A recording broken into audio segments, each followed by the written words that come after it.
Good afternoon, everybody, and welcome. I'm Karen Bronson. I'm Director of Professional Learning for SAANYS, and we are very happy that you're here with us this afternoon.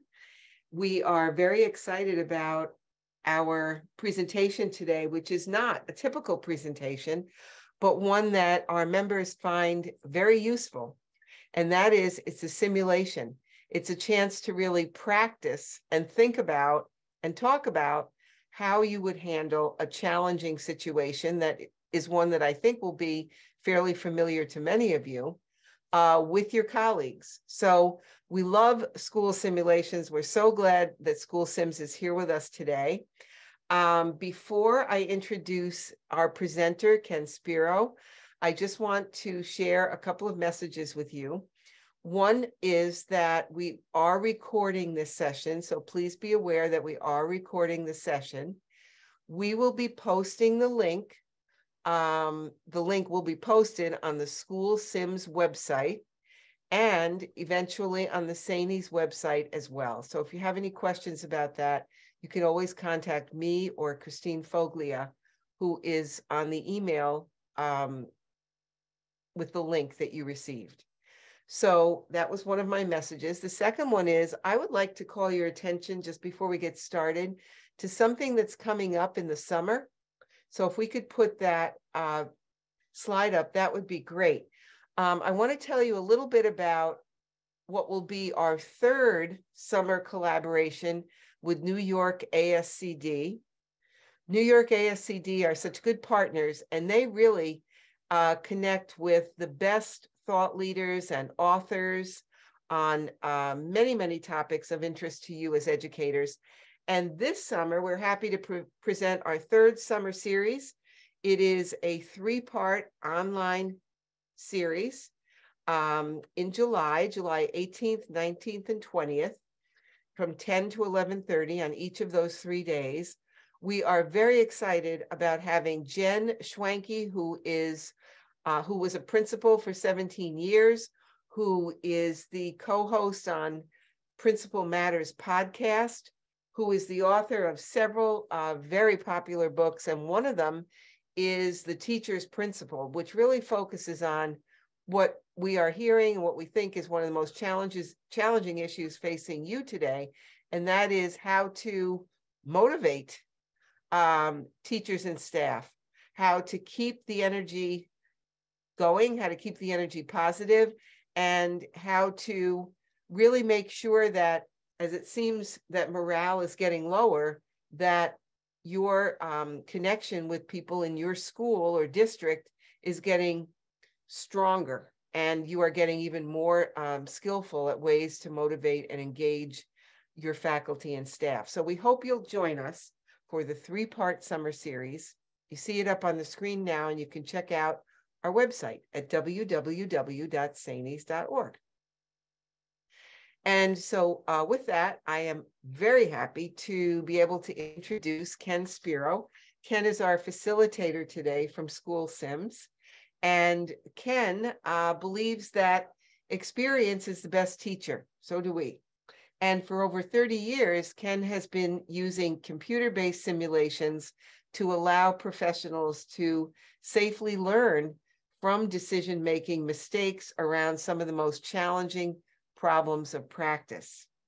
For the past 6 years, Ken has been focused on the challenge of the silent crisis of leadership in K-12, working to enhance leadership capacity and improve critical thinking among school administrators. And as we all would agree, the challenges during and since COVID have been immense in terms of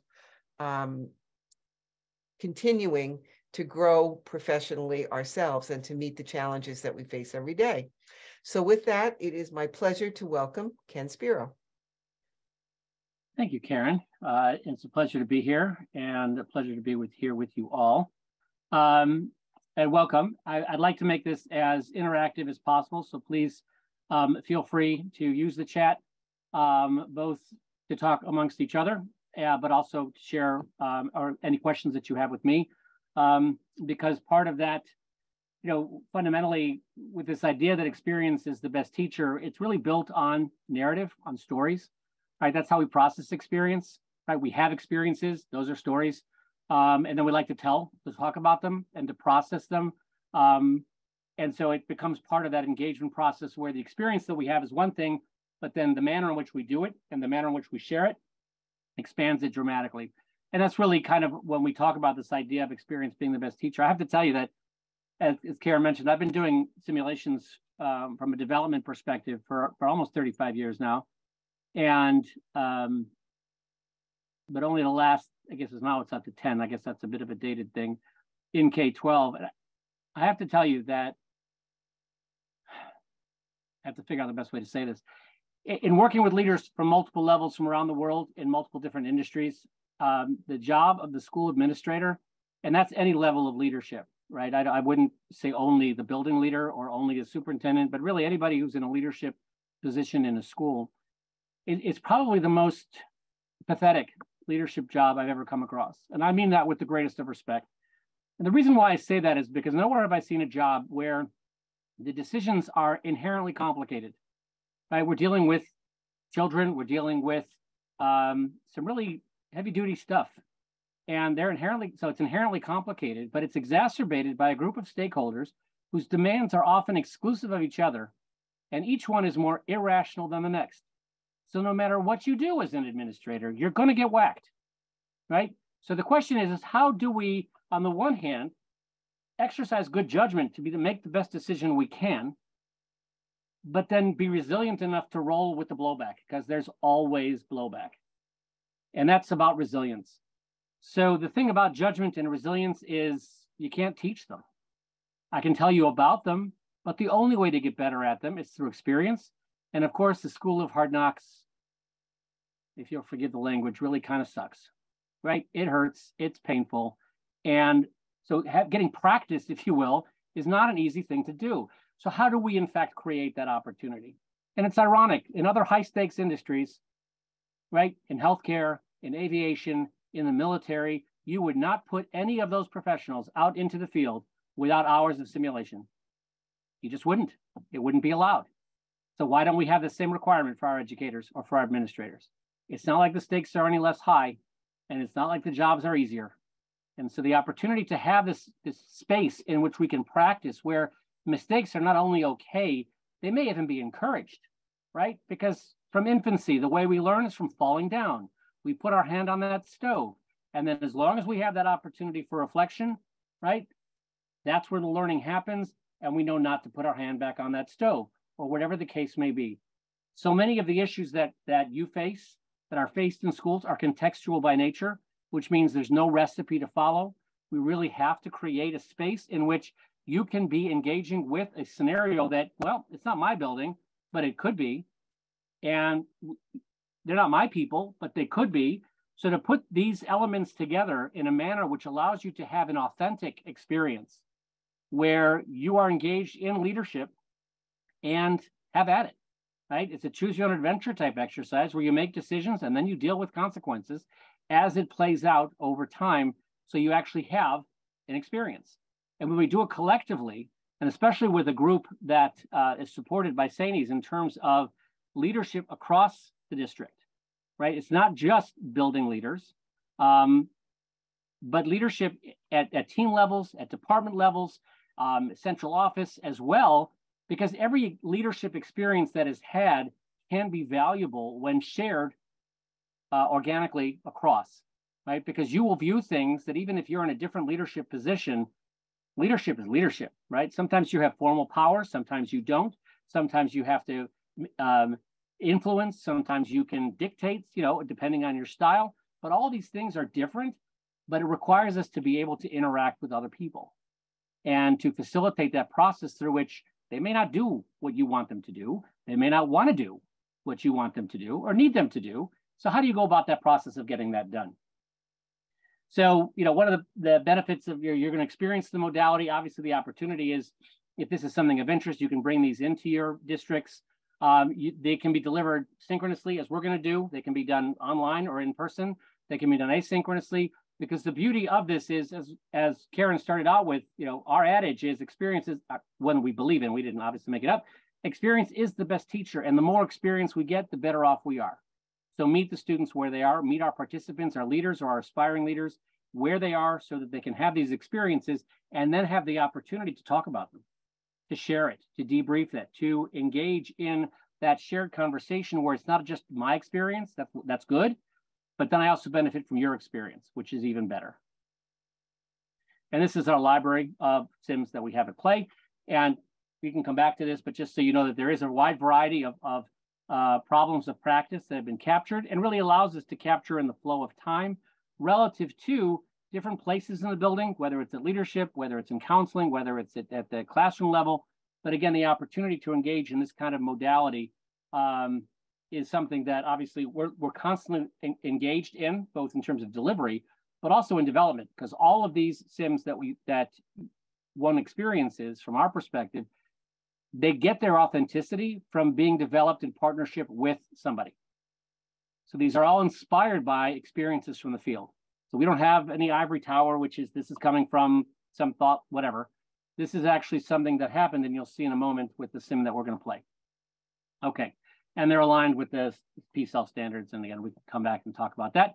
But in the interest of time, well, let's get started. Any questions, thoughts?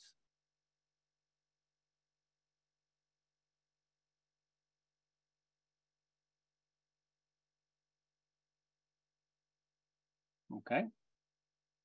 And again, please feel free to share and chat, or just to unmute or raise your hand, and I'm sure one of the staff here will find it and engage with it. But let's get started.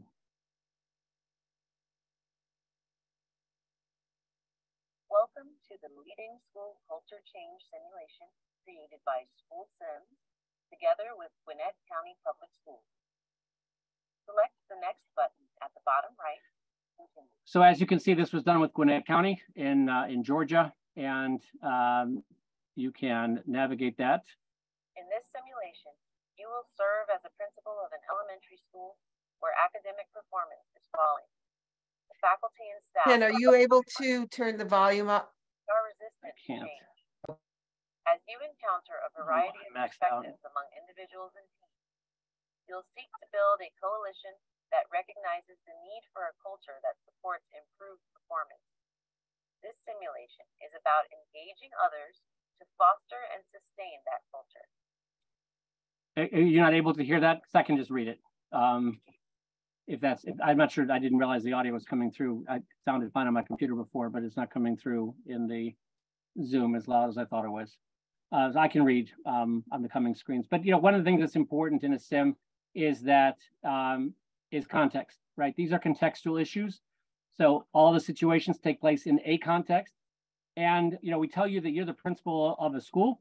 And that's kind of that's most of what we tell you, because we want you to see yourself in the action. So in this case, you're the principal, it's an elementary school, and academic performance is falling, but not everybody sees it that way. So that's the situation that we are taking over. In this case, this one doesn't have to be heard. This is one of the things you'll notice is that there's no back button. And the reason for that is that there's no do-overs, no mulligans. You make a decision, deal with it. One thing that is certain about the job is that you will make mistakes. And so from the standpoint of being able to deal with that, thank you, Adam. That is the process is built around this idea of make decisions and live with it, because one thing that we do know that's going to happen is something that we don't expect. So that is the way the Sims will progress. Also, from the standpoint of, and hopefully the audio, we'll try the audio, but just these ones I can explain. One of the things we don't get in real life is that kind of feedback of what's going on kind of with our decisions. We give you some of that insight here. So obviously you're going to realize things will go well or things will go less well based on consequences. But we also have this dashboard that may show up, and it'll switch red, yellow, green, and it covers issues like trust, how the level of trust in the building of you, your faculty and staff satisfaction, and student satisfaction. So when you're dealing with, obviously the name of the sim is Leading Culture Change, as you're trying to lead from a change perspective, it's not always perceived in the same way, but this is just some insight from the stakeholder perspective and also Clearly trust is going to be important if you're trying to implement change in terms of trust of you. And so again, these are the things we want to make sure are resident in the decision-making process as you progress through it. Easton is a K-6 elementary school on the rural outskirts of a large community. Established in 1952, it has grown from a school of 153 students in its first year to its present 792. The student population is diverse, with about 55% of the students on free or reduced lunch. The district is relatively small, with 5 elementary schools, 2 middle schools, and 1 high school. The district has about 9,800 students, and schools throughout the district average 42% free and reduced lunch. Your community is experiencing higher than average growth and quickly becoming more suburban. There is growing resistance to change, and you sense an increasing level of frustration within the community. Many still prefer the slower pace of rural life. Okay, so everybody was able to get that in terms of, again, a little bit more about the district, the building that we're in, a little bit about the community that we're part of. Again, this is all part of the context because context matters. And being situationally aware of what's going on is key, because your situation will often, how you respond to situations will often be governed by where, when, with whom it is. You began your career in education immediately following your graduation from State University. You became good friends with Barbara Dwyer, a sharp, young professor at State.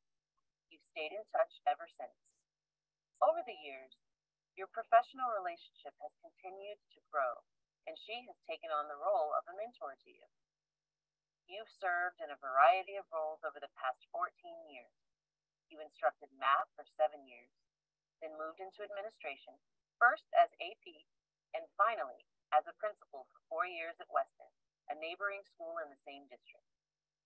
In this last job, you implemented several significant change initiatives that enhanced performance as well as bolstered the existing school climate. You suspect that's why you've been given this new opportunity. Okay, and hopefully this is an opportunity for you to see yourselves in the action, so to speak, right? It's not you, it's not my building, but it could be. And again, you're going to be interacting with people, video as opposed to avatars, because they're not my people, but they could be as you begin to think about the implications of what's going on here and more broadly. The former principal, Dr. Weldon Pendergrass, was admired by students, teachers, and parents alike. In fact, in a recent survey, faculty and staff rated Easton as an excellent place to work. Turnover is very low, and at first glance, overall school climate seems good. You are somewhat anxious about taking this job. You fear that you will not be able to fill Dr. Pendergrass's shoes. Several faculty members you've informally chatted with agree that they'd hate to be in your shoes. When you begin looking at progress scores in reading and writing, you note that they are down consistently over the past 3 years. Math scores have remained consistent over the same period. With morale high, but performance sagging, you realize you have significant challenges ahead. Dear Principal, I'm sure you've already looked into things at Easton, and I'm sure you share our concern regarding sagging performance in both literacy and numeracy. We expect that performance and literacy will be improved, and that you will achieve this in a way that does not negatively impact school culture. Numeracy metrics need to be at least maintained, if not improved as well. The district would like to see results as quickly as possible, so we would like you to schedule a data review with us quarterly. We expect substantial improvement within the next 2 years, and we will need to see that you have at least turned a corner before the end of this year. Good luck and keep us informed. Good luck. So again, context is really important, right? Because you're never going to lead. We can talk about leading change, and when there are really good frameworks out there for leading change, but context is really important, right? Because you never start from zero. We never start from a blank sheet of paper where we just have the opportunity to create new. whatever it is we're striving for to establish that, right? There's always history, and history, there is the sunk cost fallacy from a critical thinking perspective. Just because it's happened doesn't mean it has to have an effect on where we go in the future, but it does. And so being able to reflect on what it is, how we are going to manage from a change perspective, what it is we're going to need to overcome, who we're going to need to align, again, whatever framework that you might wrap around this now can take place in this context. So we have some information about the school and performance, right? We've just covered that. So now what we'd like to cover is, I'd like to ask you, and we'll go out into breakouts for a couple of minutes, just to think about, at this point in time, what problems do you see that are going to be there? You've been given the charge, you got to make change, right? You've got literacy, you've got numeracy that have been pointed out to you. You've had some time, obviously, we haven't given you the artifacts to review the data. But given where you're sitting right now and what you just heard from the assistant superintendent, what are you thinking are some of the key things that you've got to wrap your head around in terms of our getting started? So if, Nick, if you don't mind, if you can just break people out randomly into breakouts for 3 minutes, that would be great. And really just chat amongst yourselves about what you think it is. And then if you wouldn't mind, when we get back, you can put a few things in chat that I can populate into this window. Okay, welcome back. Anybody want to share? So our group talked about issues being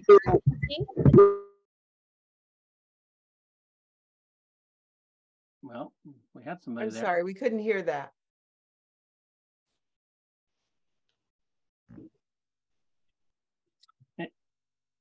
Anybody else want to share in the meantime? Sure, I'll jump in. Can you guys hear me okay? Yes, thank you. Yeah, this is Dave Zadorian from Founder Fultonville. We talked about looking at, the sense of urgency that the district is placing on you right now. Obviously, they want results, and it sounds like they want them now. And so there's a sense of urgency involved here. And then also thinking about what data do we have available to us that can help guide us in where the district is currently, and maybe looking at trends, perhaps even looking at the programs and curriculum that are being used in the math, and see if those programs are being implemented with fidelity as well. Great, thank you. Others? Are there other things? Ken, one thing I would share, and really when you were kind of laying the scenario out before, it was eerie how similar it was to a situation I found myself in as a new middle school principal, not, some years ago. And I think one thing we have going here could be a simulation in itself, and we'll just call that one replacing the much loved predecessor. We'll call it that one. Just kind of all the factors that go with that. Yep. And again, it creates a whole new dynamic to Absolutely. The process of change. Absolutely. And especially when you are given a charge that is going to be very challenging, especially when you sense that your predecessor maybe, didn't go there too much, and now you are being charged with exactly that. Tough situation, and certainly one I can identify with. Thank you. Okay. Your initial perusal of data to identify trends and discover areas where focus may be most beneficial provides a surprisingly robust list of areas needing further investigation. In casual conversation with several members of the staff, you share evidence of declining test scores and other data demonstrating the need for change. You're surprised at their reactions. Most become defensive, offering justifications for these trends. It's obvious that they interpret your observations as criticisms and feel you are blaming them. I know this never happens. Goodness. But again, it's interesting, coming, academically, right? You can go to the class on leading change, right? There's classes, there are articles about it. there's really good frameworks, right? Cotter's model. There's all kinds of really excellent frameworks out there that when you read them, they're 8 straightforward steps, and it makes a whole lot of sense. And then you realize that when you put it into the mud, so to speak, implementing it is really just, you don't even know where to start because all the starting points are all over the place. But let's see what happens. Oh, by the way, the sim jumped. So just so you know, from the one thing that we're probably not going to end up getting to, I don't know, we'll get through it completely. We do provide feedback at the end, and I will, part of the share, we will print out the feedback report and send that along with the recording, because obviously that reflection is important. So there is opportunities for reflection throughout, like you just did, in terms of contributing to that screen. Those are captured and actually placed into the feedback report with some additional considerations. And then we'll have some other different kinds of decision-making momentarily. But that's just more of a logistics issue. Text from Barb. Hey, just heard that you decided to take the challenge at Easton. Good for you. I think you'll do more good than that cushy job at Altamont High. How are you feeling about things? To substantiate the need for change, you realize you're going to need data from a variety of sources. The data you require should, 1, validate that problems you suspect exist, and 2, help to prioritize their relative importance. You sense you're getting a pretty good handle on issues at Easton, but your text from Barb makes you wonder if you should get input from her before selecting data sources. What is your next step? Ask Barb for suggestions or move ahead on your own? So we're going to make a choice here. This one will make relatively simple. One of the things when we were designing this was we incorporated in the premise here the importance of a mentor, right? Just somebody to share ideas with, just somebody to talk to. And so we modeled it. So in terms of hopefully you all have somebody in your careers, in your roles that you can turn to when you have those questions. Because one thing that's clear, we can't have all the answers, or maybe not all the best answers, if you will. And being able to talk it through or hear other input or have somebody else help you process through things can obviously be very important. But just in terms of processing this, why don't we just take a quick vote, choose 1 or 2 on what you would choose. And if you would do something different at this point, you can choose 3 and we can talk about it.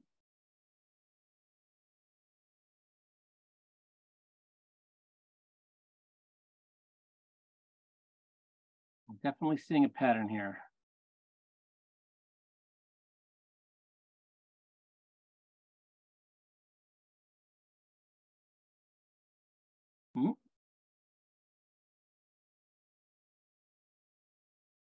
Give it 10 more seconds.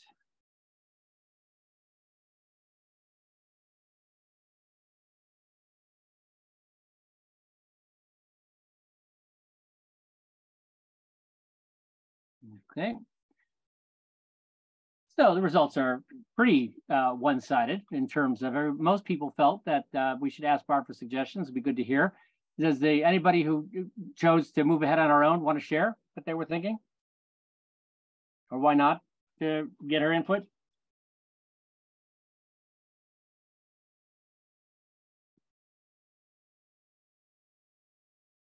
Okay.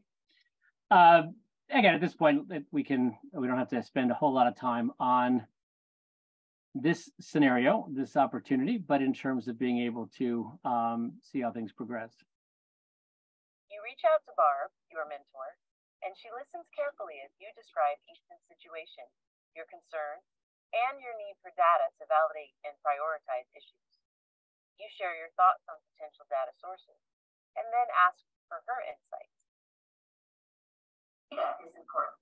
Stay focused on it. It's good to hear perceptions. They frequently allow you to discover alternatives. But remember that they are perceptions and not data. Many will be hesitant to share their perceptions, and those that do may have an agenda. So I note perceptions, but not put too much time into formally gathering them. And I wouldn't put too much stock in them either. The wisdom that you can utilize or not.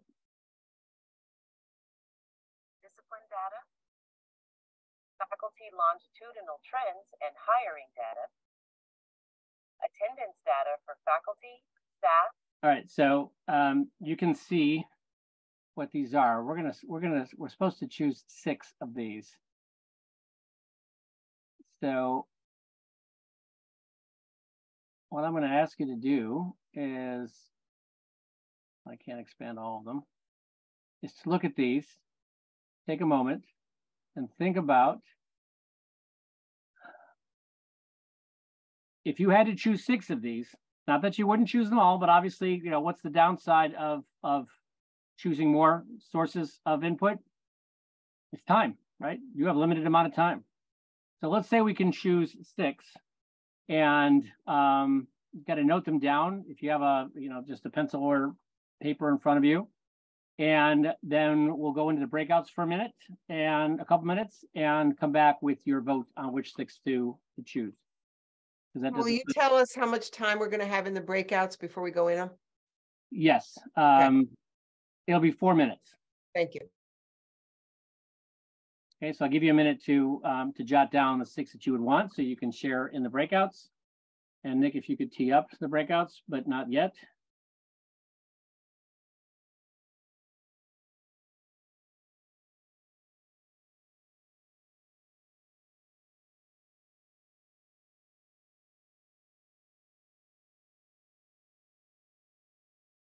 Okay, go ahead and launch the breakouts, please.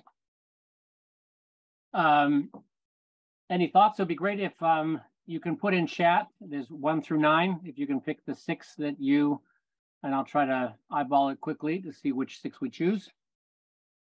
But anybody want to chime in what you were thinking about, or kind of what driver you used to decide which are the most important things you wanted to gather at this point? In group 1, we were looking at the formative academic data and discussing what exactly that would consist of. So which ones did you choose? Formative academic data. We really didn't talk too much about anything else. We also looked at attendance and discipline. Okay.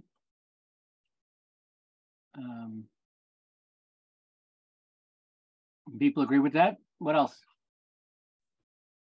Group 3 talked about perceptions, all types of perceptions, faculty, staff, and parent, student and parent.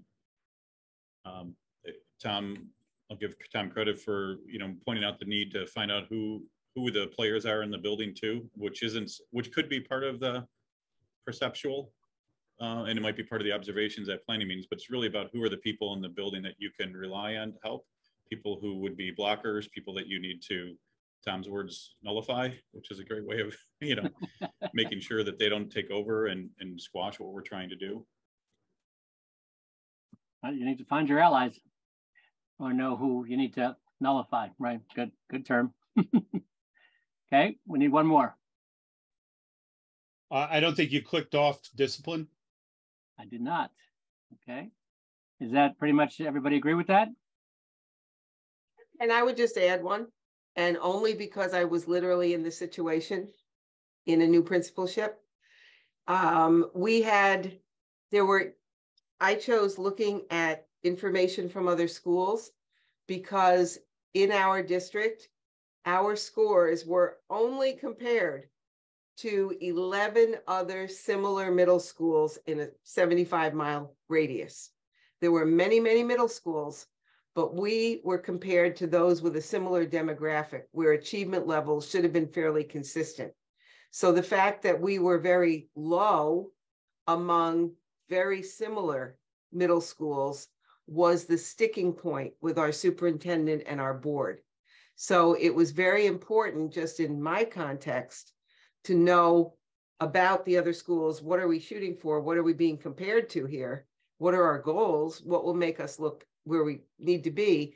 And most importantly, what might some of those other schools be doing differently, particularly if they have similar factors to us? So that was just an important one to me, the information from other schools.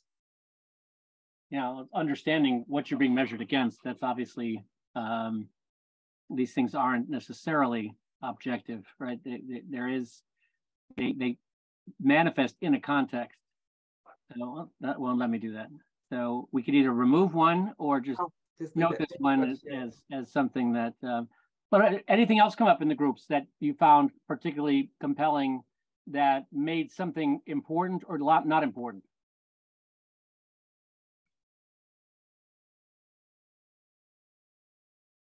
Okay, and obviously, you know, as with anything else, right, the trade-off, all decisions that we make come with a cost. Sometimes the cost would be time, right? Because you're not given, you're supposed to be reporting quarterly, right? There is going to be a focus on being able to execute. You don't have all the time in the world to both gather the data and meet with all the people you may want to meet, because obviously you're just going to have to get to it. And there's no perfect situation. But in the meantime, let's see what kind of data we gather. This is a list of the data sources you selected to gather and review. This list will be retained in your file cabinet below for future reference. Virtually every parent you speak with praises Dr. Pendergraft for the open climate that he created. They feel he was very accessible, a good listener, and responded to their concerns.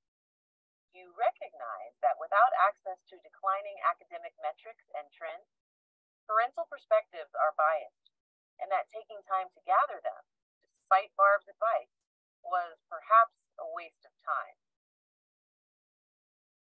You make appointments with and gather input from several of the faculty and staff. Among your more senior faculty, almost unanimously, they laud the efforts of Dr. Pendergraft and the wonderful climate he created and maintained in Easton. Most attribute lower academic performance to the growing number of reduced lunch students and the overall shift in school demographics. You recognize that Barb's advice was accurate and that, as you suspected, this feedback is potentially laced with an agenda. You decided it may speed things up by getting input from all the faculty and staff in a meeting, so you schedule one for later in the week. Your review of discipline data indicates a growing number of problems and issues. The largest percent of disciplinary actions are taken among the growing reduced lunch portion of your population. Over the past year, there has been a marked increase in absenteeism within both the student and staff population. Truancy has risen by 12%. Of the students willing to informally speak with you, the majority express satisfaction with their individual performance and relationships with faculty and staff. Several even mention how much they liked Dr. Pendergraft. Reduced academic performance seems to have a high correlation with longevity statistics. Students in classrooms staffed by new teachers appear to lead the metrics, with lower results where teacher tenure is highest.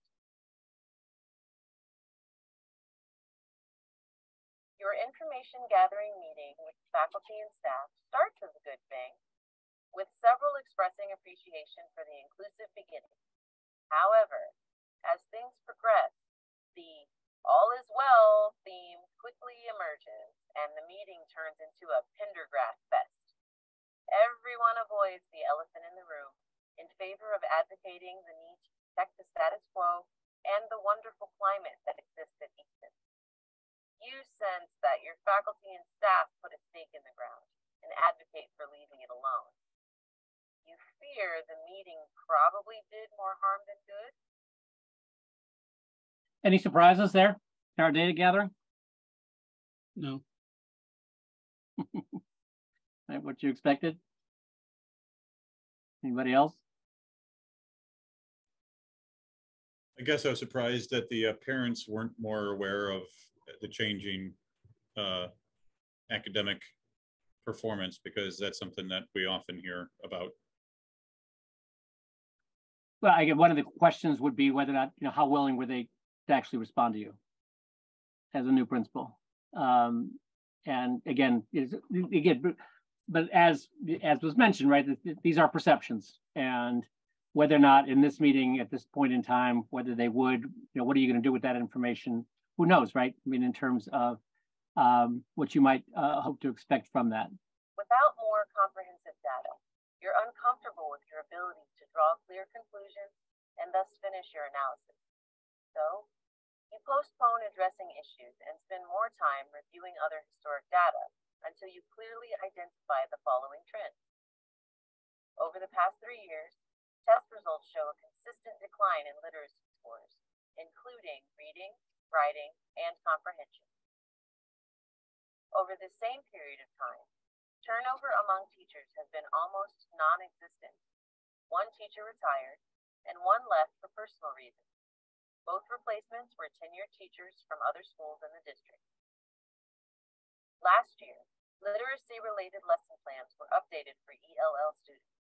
The impact on test results was negligible. Otherwise, lesson plans have remained the same for at least the last 4 years. Among students, disciplinary actions and truancy are both on the rise. Substitute teacher use is also on the rise. You realize from the trends you identified that underperformance over the last 3 years is the greatest among students of tenured teachers. You recognize this as a potentially delicate area. How might you bring issues to the table in a way that will engender ownership and commitment rather than defensiveness and resistance? Will you present the trends and issues in a faculty and staff meeting, or meet with faculty members individually, or identify a representative group or team within the faculty and staff, or ask the faculty and staff where they see room for improvement, or invite key parents to a planning meeting, or have a discussion with your administrative team of assistant principals. So the question is, which would we do first? Because obviously I'm guessing you might do more than one of these. So what would you do first? So if you had 5,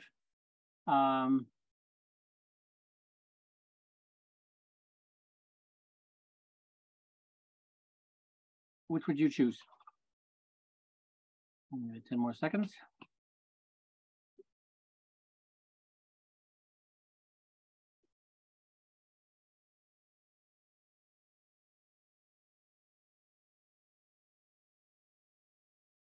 Okay. So anybody from any one of these groups you want to share? Anybody who chose 5, who chose to have a discussion with your administrative team or assistant principals? Why that? Why would you start with that? Well, they've been there longer. They can fill you in a little bit more on the details of what had gone on previously, especially since it seems like every other group is just praising your predecessor. Okay, good. Thank you. Anybody else? Okay, anybody who chose 3, which was ask faculty and staff where they see room for improvement?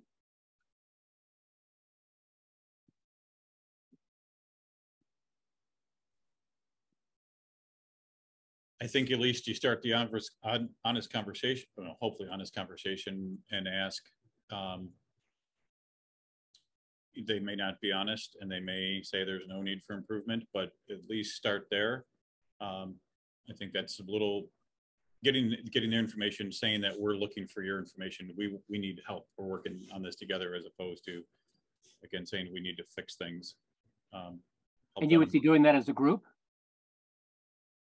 I think maybe small groups. I don't know if individually is practical. I mean, depending on how many staff we're talking about, but I think trying to do it and, doing breakout groups, or, do a staff meeting and do small group, or by grade levels, probably mixed groups. So there's less, less of the, okay. Thank you. I'm trying to say, sorry. Yeah, no, that's great. And so anybody who chose to identify a representative group or team within the faculty and staff, I mean, it seemed like almost, Jeffrey, where you were going. I don't know, was everybody in focus groups, but doing it in smaller teams? Anybody who said 2, want to chime in?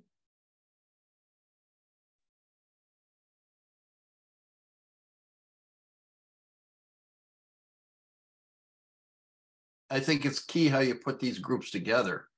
I mean, you have to have some of your top staff there, and it was indicating that some of the newer teachers seem like they have some new ideas and things like that. So sometimes you can get them in there, but then you put them in kind of a pressure situation where they may or may not be honest with their, colleagues. I don't know. As far as the administrators go, I think it's a good idea maybe to ask them. I don't know how many they have, or sometimes you ask them. To me, when I look at that, they may be part of the problem. They knew that this was going on for a while. So how do you know until you kind of get all the information? It's a tough thing. I mean, I think Dr. Pendergast was a great public relations person, and if he was as good that way as knowing what was happening in his building, he got out of Dodge at the right time, because he's not an administrator to ruffle feathers. Everybody loved him, and they loved him because he never pressured them too much. He built a great culture there, and that's great if you got everything going pretty well. But when it starts going downhill, he might not be the person for that job, because he doesn't like to probably conflict and that type of thing. And here you're going to get into some conflict to change this around. And creating an expectation that's actually fully counter to what you're trying. So as much as you have resistance to change anyway, the resistance is even higher because of the climate that he had established before. Exactly. I wanted to mention about the administration. In one of the other sims that we did actually with New York City, in that instance, you're a new principal and one of your APs actually was expecting the job. So you don't know that when you got the job as the principal, whether one of your team, right, who's now your team, actually is kind of not happy that you're in the position. But in the interest of time, though, there was more votes towards, and the opportunity when engaging in this kind of method is, if you're running this in a building, especially where you've got a team, the opportunity to align around an approach, or how the implications obviously within a particular building or in a particular district, there is, it can be used for planning purposes as well as for development purposes. But we can see where this goes. With trends and associated data in hand, you meet with the assistant principal in hopes of generating a consensus regarding issues and their relative priorities. They seem pleased that you have not yet locked in your agenda and are seeking their input. They agree that standards have dropped, and teachers seem to be more focused on popularity than improving performance. A very healthy discussion evolves, and they provide you with their perspectives along with some of their own data, as well as suggestions and recommendations. They seem eager to work together with you and suggest that your next step may be to meet with faculty members individually. So we are running out of time, and I'm going to click through so you can see what the when it comes to priorities, feedback looks like at the end that we can share. Hey, I haven't heard from you. So sharing concerns. You explained to Barb. And we'll be happy to share this with you in more depth. I'm sorry that we're not going to get a chance to finish this, but well. You have heard concerns as the team deals with. There you go. Up below. So the feedback that you would get would look something like this first. So these are the underlying trade-offs, variables that are at play. We give you insight into the kind of the nature of the decisions, and obviously I just made a bunch of the decisions, so that could have skewed the scores. But just give you some insight in terms of what were some of the trade-offs that were going on relative to leading culture change, and then specific feedback on every scenario that was at play. And this again we can share so you see what that feedback report might look like. But in terms of kind of the totality of the experience that can be had is, within the confines of problems, within confines of PD, within confines of development that may be going on, whether it's for anybody in the leadership pipeline, whether you're teacher leaders, aspiring leaders, sitting leaders, et cetera, with the opportunity to engage in a problem of practice in a manner that you can collectively, if you will, if you're doing them in synchronously, but to have that opportunity to provoke meaningful conversation amongst colleagues. And so if you're interested in learning more, we'd love to speak with you further about it. Also, by attending this, there is the opportunity to get a discounted rate. And also, we're happy to say we do have a contract with the Nassau BOCES. from a co-serve perspective. So that is something that is available to you all, unless you're amongst those that don't align with that. But in terms of being able to utilize that relative to subscription, which would be an opportunity moving forward. So with that, I will open it up to questions. Happy to stick around, but I thank you for your participation and for being here. And I think, Karen, you had some closing remarks you wanted to make. Just wanted to say thank you, Ken. And I was just kind of typing in the chat. We love the SAANYS discount. You know, who wouldn't love that? So I would just, you know, say thank you for being here. Thank you, everybody, for being here this afternoon. And we really are leaving with some things to think about, and maybe new ways to think about some things. I know that even though we didn't have too much time on this topic, you know, I'll certainly take away some new perspectives on a couple of the choices that you put up. So thanks everybody for being here, and use that SAANYS discount.